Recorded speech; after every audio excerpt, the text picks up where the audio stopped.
Hi, and welcome to another episode of the Simple Dermatologist, where we take the questions from the last week and give you the simple solutions and kind of talk about things that actually don't work. The first question I got this week was a pretty simple one. Why do I have acne? And if we think about it, acne is really caused by our hormones, mainly testosterone as well as progesterone.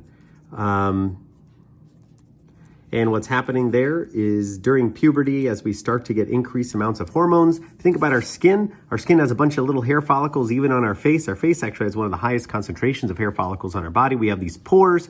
There's a little oil gland attached to it on the side, and we have these little tiny hairs. Well, what's happening is that testosterone and progesterone make this portion of the pore really sticky.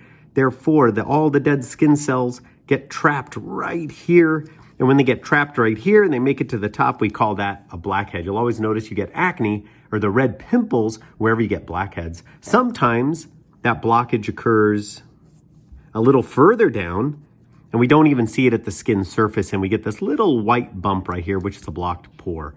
Well, that's the main reason we get acne in the end, and our targets for treating it and clearing it up maybe involve decreasing the amount of these hormones that make these pores sticky, topical medicines that loosen up the skin cells inside that pore to get rid of blackheads, and internal medicines that also get rid of those blackheads. By getting rid of those blackheads, we'll get rid of those breakouts and acne.